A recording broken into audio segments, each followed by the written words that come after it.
What's going on, Paisanos? V here, coming at you guys with another market watch today. So I think we're officially into the new ban.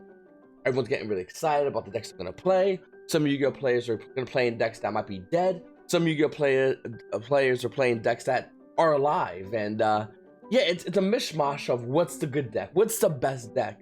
And maybe I'll have a video coming up later on about what is going to be in the tiers. I might do a tier list video for the meta. I think a lot of other YouTubers out there, and they're trying to make content talking about what's tiers and what's not tier, what's speculation. And I think the meta is pretty well defined. And if you guys been watching my market watches the past day or two, I really go over what I think is the most defined meta. Well, one thing looking at the market, I mean, the market already tells you what's happening. By the way, guys, before I begin the video, please make sure to subscribe, hit the like button, and comment down below. Comment question of the day.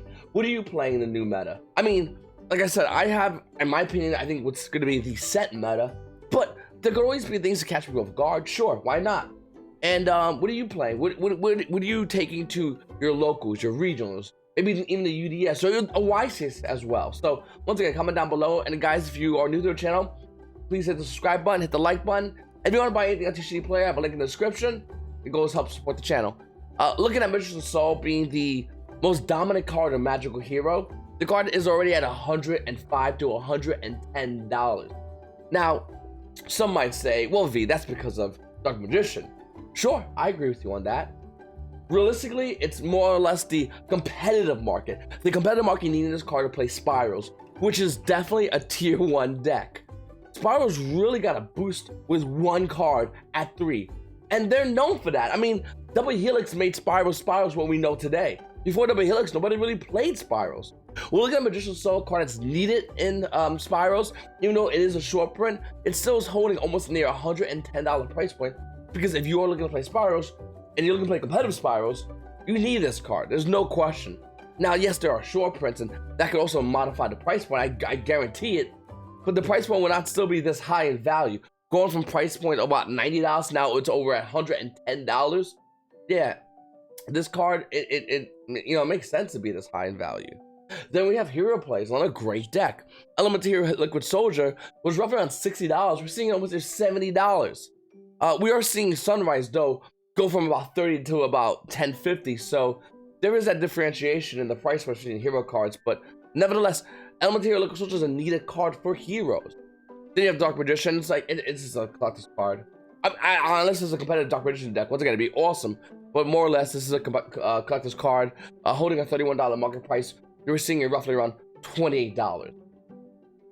Then we have a Dragon Maid. Now, Kitchen Dragon Maid was about $50. You can see over here in the market price being almost near $50. Name and first editions are about $46. So it's starting to drop down a little bit. It almost looks like it's hovering around its value. It could also be dropping. We also have Nurse Dragon Maid being about $27. These cards are still insanely high in value. This is why I say if you want to crack packs, crack Mystic Fighters, if you pull Dragon Maid, Nurse Dragon Maid, Kitchen Dragon Maid, you have value instantly. You pull Prime Mathemech Albertine, I can't say that card's name right. It's about $26, stabilizing its price point, by the way. Mardo, which I think is probably the best card in this set for any kind of plant deck. You only really need one of. Mardo's holding a $18 price point. It's about $18 to $19. This card was originally $10, and now it's $18 to $19. There's other cards as well in Mystic Fives. It's just a really good set for really good value. I'd recommend you want to crack packs your locals, or you get any packs if you win any tournaments. I would recommend Mystic Fives. It's just a good set with a lot of value in it. Then we have Striker Dragon at a Chaos Impact with a $6 market price. The card's dropping around $6 to $7 still for this card. It shows 0 play at any decks. I actually don't know why this card has any play at all, but hey, it's there. It's valued. Up next, guys, we have Legendary Duels and More Destiny. By the way, does anyone find it weird that we had Legendary Duels and More Destiny set, and then the next Legendary Duels being the Magical Hero? Does anyone else find that just insanely weird and off-putting for Konami to release these sets so close to each other? Normally, Legendary Duel sets are a couple of sets between each other, and when a couple, I don't mean just a couple. I mean like 3 or 4 sets, but it was like Legendary Duelist, set, Legendary Duel. It's just something weird about that. I don't understand that. But looking at Elemental Hero, just a gold. For the $114 market price, the value is roughly around $125. You also have Evil Malicious Bane. Evil Hero Malicious Bane That's also, once again, an $84 price point card. And this card was hovering around 80 when it first came out, dropped down a little bit, and now went back up in value. Wait for my computer to load. It's almost about $105 for the English version. If you want a German version, you'd be playing about 94. But once again, if you want an English version for your translation, or if you just want the English version, it's $105 for this card. So both hero monsters from More Destiny over $100. Who knows what's gonna happen with Legendary Duelist Magical Hero? If Liquid Soldier will go even higher in value, if Sunrise will go even higher in value. I predict that it's going to, and the reason why is because it says hero in its name, so it's obviously value. It's a Legendary Duelist set, so it's obviously value. So these will have value. I think these will increase in value. I think Sunrise is going to go down a bit. If it doesn't see you play, it'll become Oblivion. But if it fits in the extra deck, it has the potential to go up in value. It has the potential to even hit over $30, believe it or not. Looking at Liquid Soldier, I think it's definitely at least a one of. And for it to be about $70, I wouldn't be surprised that card hits about $80, $90, $100. Once again, these cards say hero in the name. That's why they're valuable. Hero in the name, not just for competitive, not just for casual, but for collectors. So take on into consideration when you see a crazy high price point, you go, why is that so crazy high in value? Because heroes check all the boxes in Yu-Gi-Oh! Markets, all the boxes in Yu-Gi-Oh! Value. That's why they're high in value. And also, they're a tier 1 competitive deck. I mean, one thing I think is really silly for anyone else out there to go, heroes they're all right, they're 1.5. No, listen, I'm not playing heroes. I have some of the hero stuff, but I'm not playing them. And I acknowledge, and you gotta acknowledge, you gotta be very honest with yourself and open with decks that are tier 1. This is a tier 1 deck. It's easily a tier 1 deck. This deck makes Dark Law, which is an insanely broken card. It also has just a great board presence as a deck. And yeah, I wouldn't be surprised if this deck starts taking events and catching a lot of people off guard. You don't know what heroes do, you better learn quickly, because this deck, it really is annoying if you don't know how to play against it. Then we have Appaloosa Board of Gods, which is quickly coming like Infinite Permanence, Boros Dragon in value. Appaloosa Board of Gods holding an $87 market price. Name and Unlimited is roughly around $89. If you want a first edition version, it's at $96 for Appaloosa Board of Gods. Easily one of the best cards of the meta. For the rest of the Master Rule 4, this is going to be one of the best cards, because this card beats one card, and only one card realistically, and that's Nibiru. I mean, if you're playing any kind of Spire deck, any kind of hero deck, if you're playing any kind of combo deck, any kind of mid-range deck even, you're going to want to go into Appaloosa Board of Gods because it's good against any other variants of those decks. I mean, Appaloosa is good against heroes. Appaloosa is good against Spires. Appaloosa is good against the remnants of Orcus variants, which is still a phenomenal deck. Appaloosa is good against all these decks. And I really do feel like Appaloosa Board of Gods, being the fact that it's good against almost anything, probably not control decks as good, but everything else, is the reason why it's so high in value. Then we have Get Out. Now, even though I talk about Spirals and heroes, I talk about them a lot. One thing you gotta acknowledge is the fact that control decks are definitely here to stay. With Red Reboot going to 1, controls a lot more, it's a lot more better on the tier chart. And I think Alter Guys is definitely moving up. I think Guru Control is definitely moving up. And different decks have different playstyles of control. I wish we had more control playstyles. I mean, look at mid-range decks. We had a ton for a while. Combo decks, we have a ton for a while. Control, realistically, you got Mystic Mindburn, you got Alter Guys, and you got Guru. That's really not a lot. But looking at decks like that, mainly, once again, all the guys in Guru Control, they might start running Get Out because it's a phenomenal card against all these mid-range decks. It's a phenomenal card against all these combo decks. It's just a good card in general. I mean, the fact that it's a normal trap, it's easy to get out.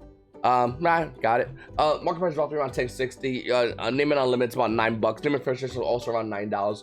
It's not that expensive a card from where it could be.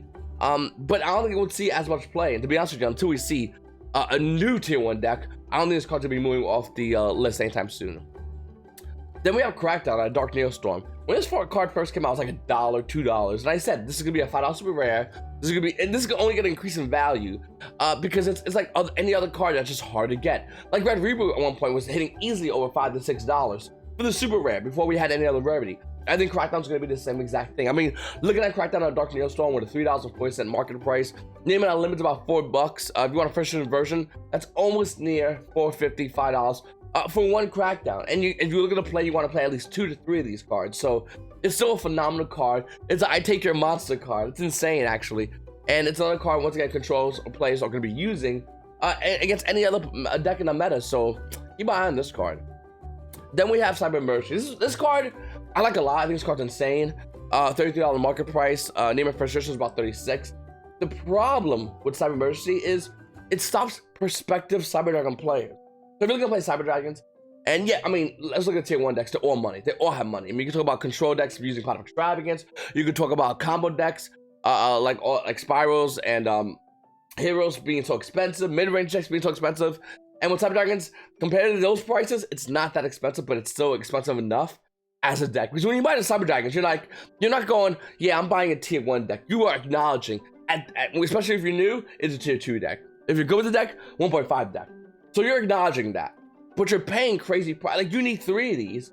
So you're going to pay about $100 almost for a playset, a little over $100 for Cyber Emergency. So that's one thing I think that hurts Cyber Dragon players. I think if we would see more Cyber Dragon players or more Cyber Dragon decks if Cyber Emergency was to go get a reprint and go down in value. And I think we might see more players using this deck. But until we do, it's going to hinder the amount of new perspective Cyber Dragon players.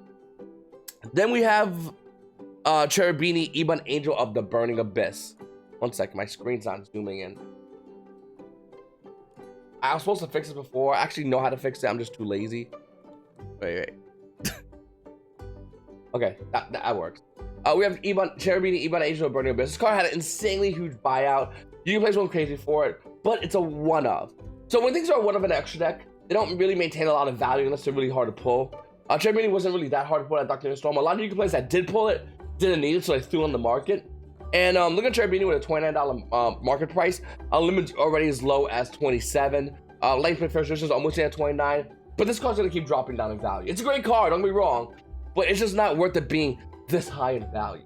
Even though Burning Abyss do need it, even though Orcus, the new variant, could use it, it's not needed to be this high in value. So we're gonna see this card drop down in value. So if you're looking to play Burning Abyss, or even if you're looking to play Orcus, just wait. Because you'll have access to this card at a much lower value in the future, and realistically, the near future. Then we have Pot of Extravagance coming out of Savage Strike with an $86 market price. Naming the limits are roughly around 88. First editions are roughly around 88 as well. This card on the Banlist announcement was roughly almost near $100, and it's dropping. Why is that? Well, to be honest with you, I think everyone's figuring out that Alter Guys, you don't need Extravagance. You can play other cards on Alter Guys, and I'll have the Alter Guys profile coming up on this channel soon. So if you're not subscribed, once again, make sure to subscribe. I'll probably have it up today, showing you guys an Alter Guys build that's really good, that does not need Extravagance. But for good control, you still need Extravagance. But once again, I do think that these are great cards. I think Extravagance is an insanely good card.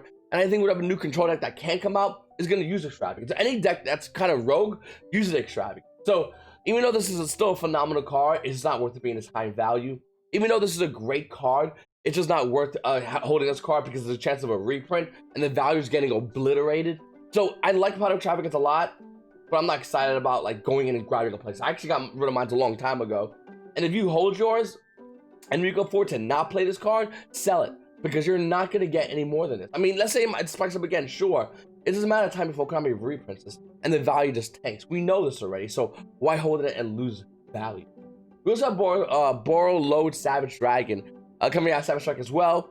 During almost a $40 market price. Naming Unlimited's roughly around 39. First edition's roughly around 39. I think this card has one of the best reprint targets, period.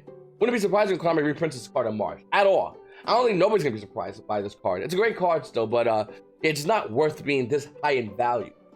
We also have Solemn Judgment still being a crazy high value card from the Ultra Rare out of Bowser's Legends Revenge. All over by the way, but this one specifically holding almost near $8 market price. Lightning Play first edition is roughly around 7. Then after that, it goes quickly up to $8. For Solemn Judgment, it's still a very expensive card. You can play still or looking to pick this card up for the Alter Guys deck mainly, or if you're out there playing True Jacos or Guru Controls. This is insane. This is a card you want to play in any control deck. Must have staple up 3. Even though Solemn Judgment does have an Ultimate Rare, and we're getting a Lost Arts version of this card, you can play just going whatever, just going in and grabbing any version, but every version is still worth a good amount of money for Solemn Judgment. Then we have Psychic Wielder coming out of Savage Strike with a $5 market price. The card right now currently is around $7. And I mean, I don't know any other decks other than Burning Abyss. Obviously, we're moving to Master of 5, so you can use this card, and actually, it's really good if you're going second and you're looking to create a synchro and you can pop a card. I mean, it's still really good, but I feel like the value does not need to maintain being $7. When this card first came out, by the way, it was like $1 or $2. I knew it was going to go up in value. It was a matter of time before this card was going to go up in value. But with that said, I don't think it's going to maintain being at 7 for long. Once you can play, grab the ones they need. Any extras can be thrown back into the market. Then again, I could be wrong. I mean, it's from Savage Strike, and Savage Strike cards are insanely expensive because there was, I don't know, Konami just didn't release enough of these packs, enough of these booster sets, all this stuff. So that could be changing. So maybe this card can go higher. I think it's not, but wouldn't be surprised if it does because of its Savage Strike release. Witcher Strike also added Savage Strike with a $5 market price. Is also roughly around $5 to $6 for Witcher Strike. I think with Altergeist and Guru Control, one of the best cards nobody's really talking about is Witcher Strike. It's insane. You get a negation, you flip Witcher Strike, that's a game ender on a card. And this card's insanely cheap. For a while, you could have got a German playset. I made a video about a long time ago on eBay for like $10. I got my playset for about $10. And for the regular versions, they weren't really that much money. Well, now they're increasing in value because YGO players are realizing that if control is an issue for you, especially at your locals, test this card out, try it out. And people are going and grabbing Witcher Strike. People are going and playing this card. People are going and trying this card out against control decks because the minute it resolves, the game is over. 100% over against control decks. Then we have Solemn Warning. This is the original one at Duel's Revolution. $6 market price. Light Play Unlimited almost at $8. If you want a first edition, you're looking at $18 for an ultra rare copy of Solemn Warning. Now, my thing about Solemn Warning is even though I love this card a lot, this card's only good against one card, and that's Denko Sekka. Realistically speaking, you'd rather have Solemn Strike. It costs us life points, and to me, it does more in the card. Solemn Judgment as well, because it's a staple card against like Evenly Match and all those kind of blowout cards. Solemn Judgment is a phenomenal card, but I would not be surprised if this card does not see much play. Maybe in the beginning, YGO players will try to do like 2 Warning and 2 Strike, and sure, I mean, it might work, but I still think 3 Strike's a better way to go in the longer run. I think as you go into the end of the meta, into Master Rule 5, Strike is better than Warning. But I won't be surprised if YGO players are still testing this card out, seeing how many of these get put in, how many strikes get put in, definitely 3 Judgments, and seeing if that works. So yeah, it's a good card over the place. Duel Saga is probably the cheapest version with a $9 market price. We're seeing it as low as $6 right here in the market. There's other versions though. This card got reprinted all over the place. The commons is as low as $1.50 to $2. Still lower than any other version, but yeah, you can test out if you want to, but it's a decent card. I don't hate the card, but like once again, if YGO players are going back to like maining or even signing Denko Sekka, this is the card you want to play. But if they're not, then this card's not really useful. Then we have Spellbook Secrets, probably one of the best cards nobody's really talking about right now. The Spellbook engine was an engine YGO players were kind of looking at. Striker Orcus definitely brought this engine back out again, and the market is kind of showing that. I mean, not just the higher version from the Return of the Duelist Ultimate Rare, but any version. From the common version, that's roughly almost at $2, to this Bowser Legends version, which is at $3 to $4, to the Return of the Duelist version, which is also about $3 to $4. This card is a must-have card. I think 3, but some YGO players are playing this card at 2. It's a phenomenal card because it works so well with Spellbook Knowledge. A card which has a release of Infinity Chases, which is about $3 to $4. Oh no, sorry, Code of the Duelist release. The re-release was Infinity Chases and super rare. The ultra rare in Code of the Duelist, the original print, market price is going to be about $260. But the card's roughly around like $3 to $4. I'll click on. I'll show you guys right now. My website loads about $3 to $4 for this card, and that's because once again, this is a needed card. If you're looking to play Spellbook Engine, this is the other half of it, which it's about $3 to $4 roughly. Then we have Mech Knight Purple Knight 4. YGO players are slowly moving to Invoked. I don't think YGO players are moving for Invoked for this meta. Maybe some are. Realistically, Invoked I think gets a lot better in Master Rule 5, like way better. You could add Invoked in a hybrid with other decks, and you will get amazing success with it for cards like Mech Knight Purple Knight 4. With a $640 market price, and it's just about bought out. I mean, it's Name and Unlimited, it's about $12. First is about $18. It's only gonna get higher. And looking at Blue Sky, I talked about this the other day when it was like $3. If you look at the 2018 Mega Tint, it's about $5. If you look at the Extreme Force version, which has the $3 to $4 mark, it's still showing the market price. That card's roughly around $9. It's gonna get a lot higher in value. This card's gonna get bought out. Both of these are. And that's just YGO players getting off once again from Master Rule 5. Maybe some for the current meta, but I think more Master Rule 5, where Mech Knights definitely shine a lot more as YGO players have more slots they can flip in the main monster zone. Then they can't really move around as much. Subterra's, Subterra's got a bunch of reprints, and the values for a lot of Subterra cards tanked in value, which you would think it's a good thing. Subterra been here with Umastrix, which is only a one of, and some Subterra decks aren't even playing this card. The current market price is about $6, and it's about $11 on the current market right now for Umastrix. This is Subterrace. It's just when you get a deck that's still meta, but there's a lot of reprints, the market is gonna find a way to adjust it. So there's some value in that deck, especially if it's a tier 1 deck. And in the case of Subterrace, it's gonna be Umastrix. Then we have Frifers. Now, as you players get ready for Master of 5, they're putting their chips on a bunch of decks, and one of the decks are Frifers. I'm not sure if I mentioned before, maybe on my live stream, but Frifers are just not a good deck in Master of 5.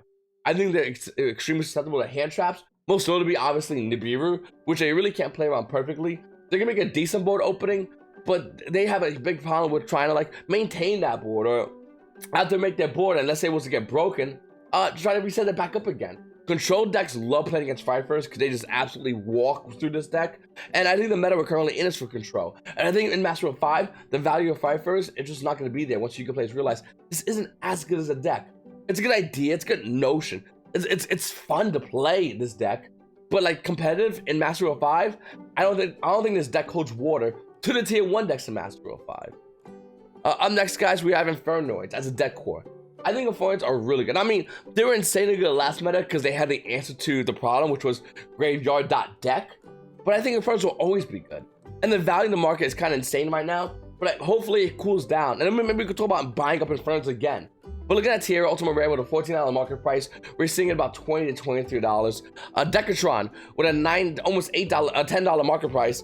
That card's roughly around level 40. These cards are insanely expensive right now. Do not buy this now. Wait, the value is going to cool down because I don't think graveyard.deck is going to be the name of the game in this new current meta. I mean, it might be. I don't think it's going to be like the be-all end-all as it was last meta. And if that's the case, this is going to go down in value. And if that goes down in value, I think it'd be kind of crazy to not think that graveyard.decks is going to be a thing in the future. So wait, let everything cool down. The market is going to cool down on these. And when it does, then you go in. Then you buy these decks, and then you buy this deck core. Then you put it aside in the deck box. Double sleeve if you want to make it look pretty, but leave it alone. Buy it, put it aside, and leave it alone. But right now, once again, I think it's gonna go down in value once you players realize the be-all end-all is not just the graveyard. There's other things happening, especially with control, which sometimes have. I mean, Infernoids have a huge problem against.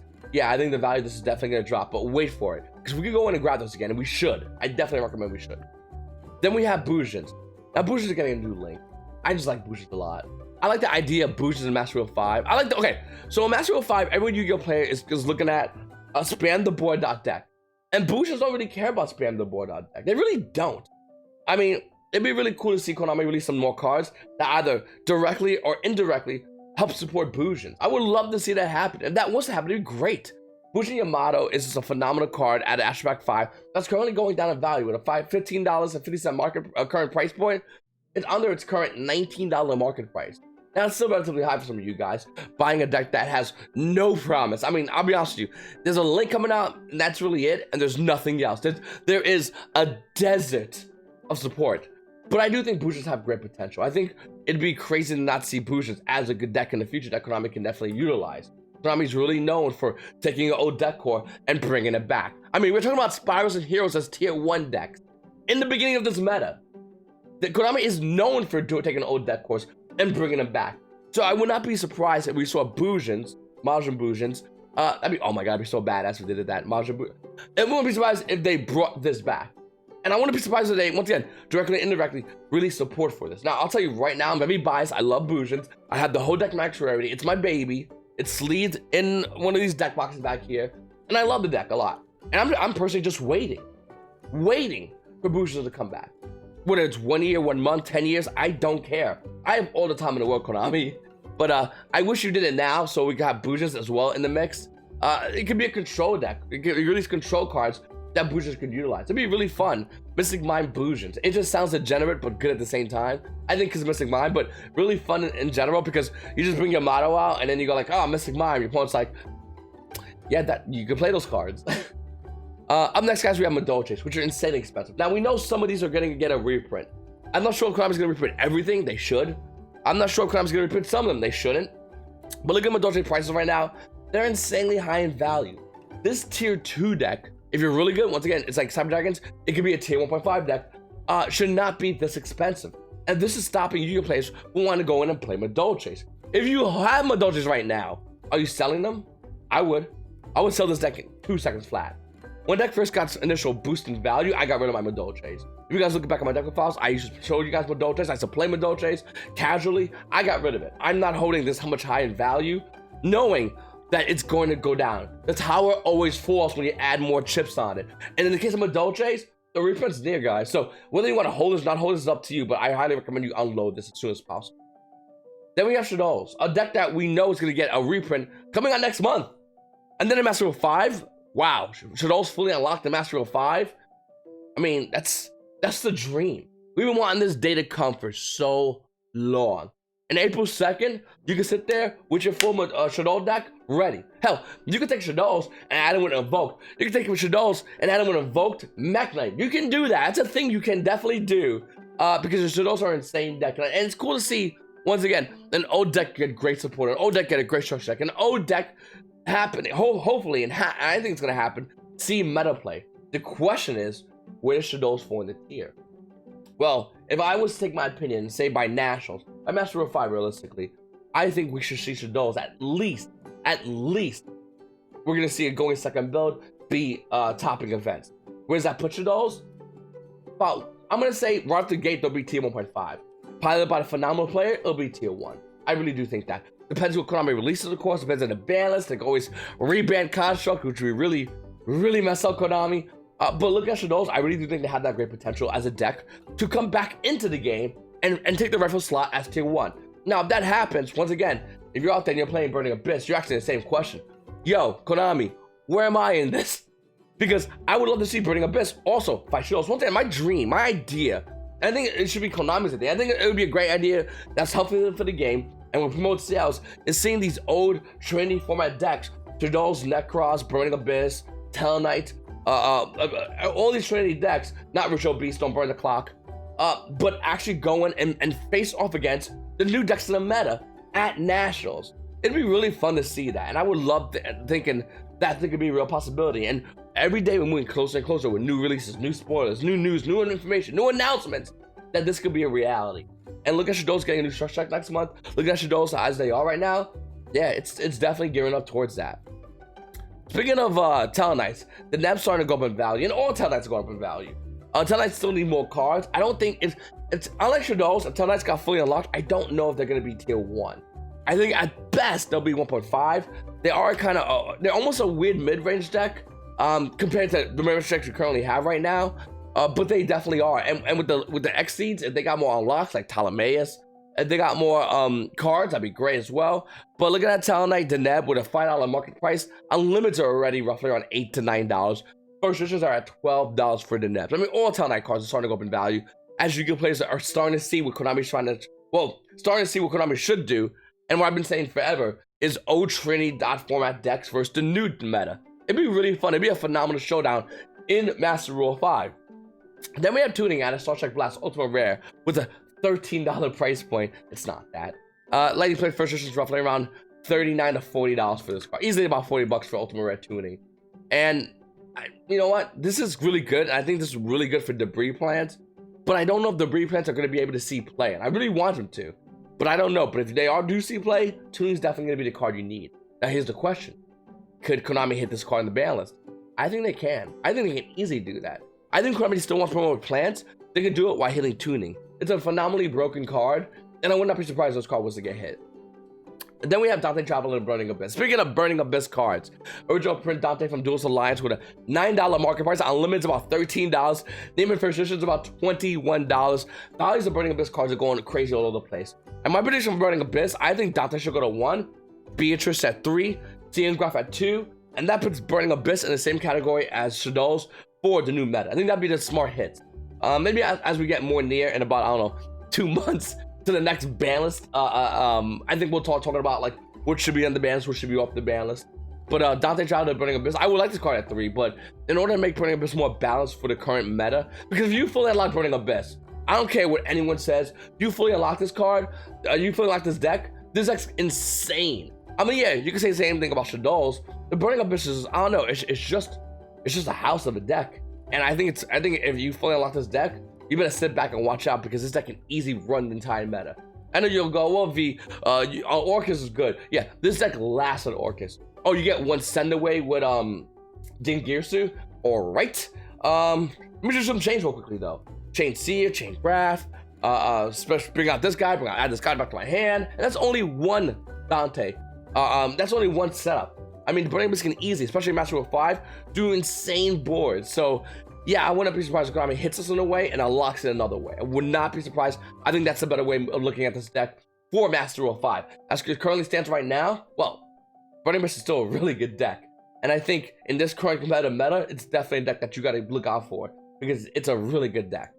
And I think it has great potential. Look at Cosmos. Part of me hopes and a part of me wants to hope as well that they go down in value. But that's not the case. Even though I want to pick up Cosmos as a deck core, I want to grab it and I want to put it aside because I think this deck core has insane potential. Looking at Cosmos right now, the value is kind of stabilizing. I mean, Destroy is probably the only thing you get kind of close to it with an 1840 market price.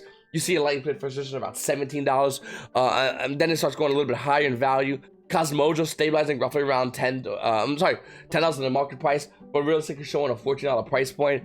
Dark Lady with insanely boosted value, $9 market price. It's like $16, almost near $17 with Dark Lady. Tin Cans being stabilizing around $6 to $7. All of these cards are slowly going up in value. And I kind of want Cosmos. I'll be 100%. If there's any deck core I can snap my fingers and get, it'd probably be Cosmos. I just want to have it.